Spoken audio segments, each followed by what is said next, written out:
সকাল সকাল প্রত্যেকটা মেয়েরই রান্নাঘরেই যত কাজ তেমনই আমিও চলে এলাম রান্নাঘরে। দেখো আর চা হয়ে গেছে, এদিকে প্রেশার কুকারে আলু সিদ্ধ হয়ে গেল, সোয়াবিনটা জলে ভিজিয়ে রেখেছি। তো ছেলেকে দুধটা দিয়ে দিলাম আর তোমার দাদাভাইকেও এদিকে চাটা রেডি করে দিয়ে এলাম। দিয়ে এসেই আমি রান্নাঘরে আবার ফিরে এলাম। এসে দেখো একটু সাদা তেল দিয়ে কড়াইতে যেমন 5 ফোড়ন তেজপাতা সব কিছু দিয়ে, আজকে তো বৃহস্পতিবার তাই নিরামিষভাবেই সোয়াবিনটা বানিয়ে নিলাম। আর দেখো তোমার দাদাভাইয়ের জন্য টিফিনটাও রেডি করে দিয়েছি। আর এদিকে দেখো সকাল সকাল ব্রাহ্মী শাক তুলতে চলে এসেছি, ছেলেকে ব্রাহ্মী শাকের রস করে দেবো। আর এদিকে ওদিক থেকে মানে একটু থানকুনি পাতাও তুলে নিলাম। সেই থানকুনি পাতা আর ব্রাহ্মী শাক একসাথে মানে থেতো করে রসটা দেব।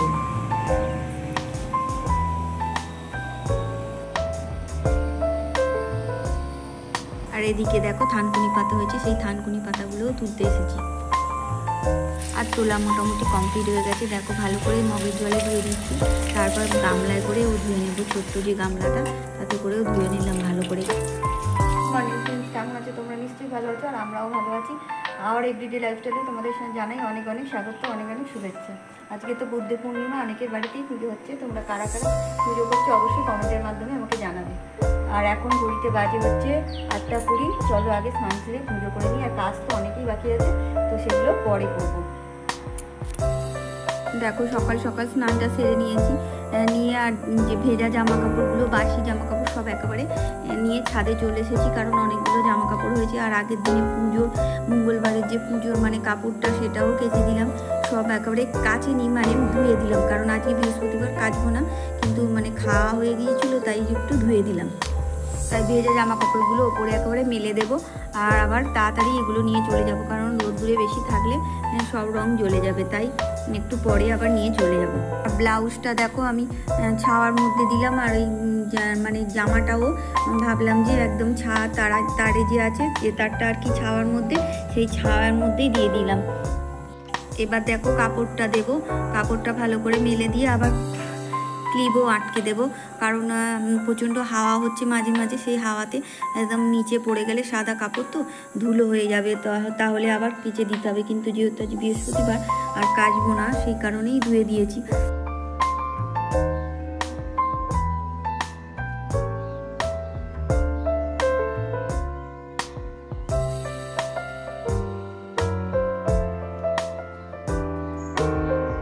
দেখো ক্লিপ আটকে দিলাম, এভাবে সমস্ত জামা কাপড়েই ক্লিপ আটকে দেবো।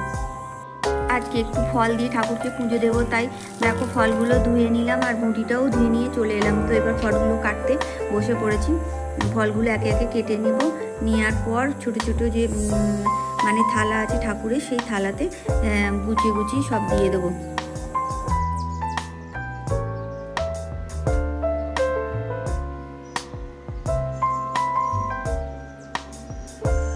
দেখো প্রসাদ কাটা হয়ে গেছে। তো এখন এসে আমি মানে কৃষ্ণ ঠাকুরের পায়ে চন্দন দিয়ে তুলসী পাতা লাগিয়ে দিলাম, আর ওখানে নারায়ণের পায়েও দিয়ে দেব। তারপর দেখো সব মানে কৃষ্ণ ঠাকুর মানে ছেলে ঠাকুরের কপালে আর কি চন্দনের টিপও পরিয়ে দিলাম।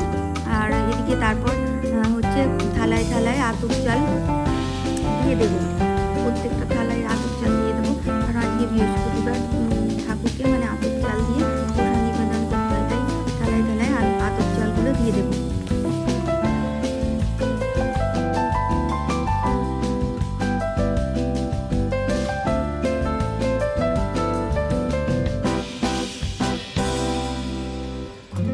এবার দেখো থালায় থালায় নকুলদানা দিয়ে দিচ্ছি, তারপর ফলগুলোও দিয়ে দেবো।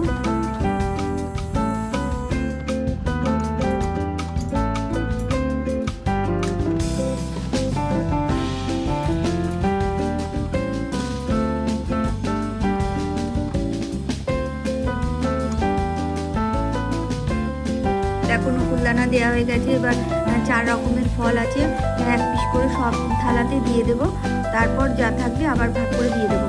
আগে প্রথমে সব থালাতেই 1 পিস করে দিয়ে দিচ্ছি 4 রকমের ফল।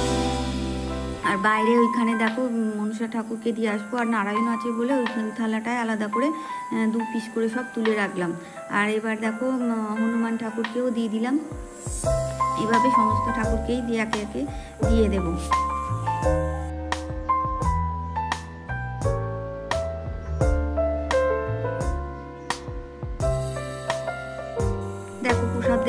এবার আমি সমস্ত মেয়ে ঠাকুরকে আর কি সিঁদুর লাগিয়ে দিলাম। এখানে মা লক্ষ্মী আছে, তারপরে সুভদ্রা আছে, সমস্ত ঠাকুরকে আর কি মা কালী, মা তারা মানে সবারই কি মানে মাথায় আর কি, ঠাকুরের মাথায় আর কি মানে সিঁদুর লাগিয়ে দিলাম। তারপর দেখো এবারে আমি ফুলের চন্দন লাগিয়ে দিলাম। এবার পুজো করতে শুরু করে দেব। আর এদিকে দেখো প্রদীপ আর ধূপও আমি জ্বালিয়ে নিয়েছি। আর এবারে দেখো ঠাকুরের পায়ে ফুল দিলাম। প্রথম হচ্ছে গণেশ ঠাকুরকে আগে ফুল দিতে হয়, তাই ফুল বেলপাতা দুল্প নিয়ে আগে গণেশ ঠাকুরকে দিলাম। তারপর সমস্ত ঘটে ঘটে জল দিয়ে দিচ্ছি। আগে মা লক্ষ্মীকে দিলাম, তারপর মঙ্গলচণ্ডী, নারায়ণ সবাইকে আর কি একে একে দিয়ে দিলাম। এরপর গ্লাসেও জল দিয়ে দিলাম। এবার দেখো মা লক্ষ্মীর ঘটে আগে ফুল দিচ্ছি, তারপর নারায়ণের ঘটে দেব, তারপর মা মঙ্গলচণ্ডী, এভাবে পরপর আর কি ঠাকুরগুলোকে সবাইকে আর কি পুজো করে নেব।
দেখো পুজো শেষ হয়ে গেছে, এবার আরতি করে নিলাম।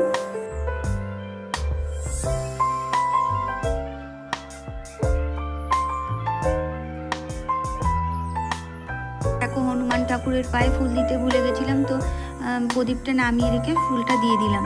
দেখো এবার আমি একটু লক্ষ্মীর পাঁচালি পরে নেব। দোল পূর্ণিমা নিশি নির্মল আকাশ, মন্দ মন্দ বইতেছে মলায় বাতাস, লক্ষ্মীমালয়ের সাথে দেবনারায়ণ মলায় পর্বতে বসে করে আলাপ।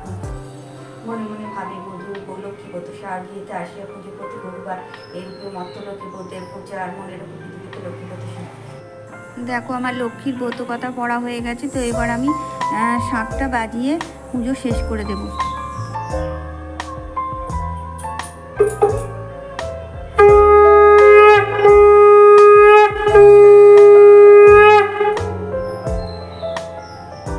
দেখো পুজো শেষ করে আমি খাওয়া দাওয়া মানে টিফিন করে বাবু আর এবার আমি রান্নাঘরে চলে এসেছি। আর আমার দেখো তিনটে মানে না এগুলো হচ্ছে সর্ষের তেলের বোতল, তিনটে বোতলই ফাঁকা হয়ে গেছে। আর কদিন ধরে ঢালবো করে ঢালাও হচ্ছে না, তো আমার সংসারে যেন বেহাল অবস্থা হয়ে গেল। মানে সর্ষের তেল ছাড়া না কোনো তরকারি আমার রান্না করতে ভালো লাগে না আর খেতেও ভালো লাগে না। তাই সকালে তবু তোমার দাদাভাইকে রিফাইন তেলে তরকারি করে দিয়েছিলাম, কারণ সকাল সকাল ঢালা সম্ভব নয়, এটা ঢালতে বেশ একটু সময় লাগবে আর তাড়াহুড়ো করলে তো তেলটা পড়ে যাবে। তাই দেখো আজকে তো আলু সিদ্ধ হয়েছে, আলু সিদ্ধ কিন্তু সর্ষের তেল ছাড়া একদমই ভালো লাগে না, তাই এই কাজটাই প্রথমে করে নিলাম। আর তারপর দেখি গাছের কুমড়োটা কেটে নিলাম, ভাজা হবে সেই কারণে। দেখো মানে জামা কাপড় ওপরে দিই না আর ভুলে গেছি, তাই অনেক বেলা হয়ে গেল, তো মনে পড়েছে জামা কাপড়গুলো তুলে নিয়ে এলাম। আর তারপর দেখো ছেলেকে বামবি শাক আর থানকুনি পাতার একটু রস বের করে দেবো।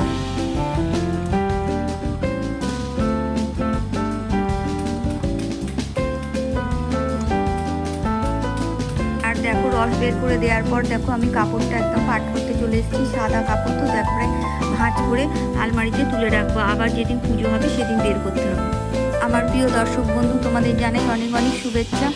আমার মনে হয় আজকে ভিডিওটি তোমাদের খুবই ভালো লাগবে। তো যদি ভিডিওটি আমার ভালো লেগে থাকে তোমরা অবশ্যই লাইক কমেন্ট শেয়ার করতে ভুলো না।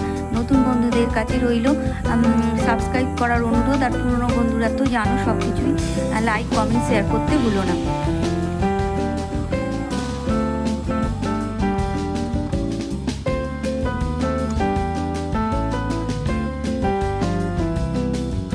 দেখো আজকে মেনুতে আছে ভাত, ভিন্ডি মটর ডাল, কুমড়ো ভাজা, আলু সিদ্ধ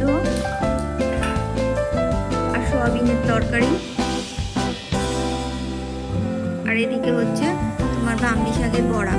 আর আলু সিদ্ধ মানে সর্ষের তেল ছাড়া ভাবাই যায় না, তাই একটু সর্ষের তেল দিয়েই মাখবো। আজকে আমি এভাবেই বিদায় নেবো, আবার কালকে একটা নতুন ভিডিও নিয়ে তোমাদের সামনে চলে আসবো। ততক্ষণের জন্য তোমরা ভালো থেকো, সুস্থ থেকো।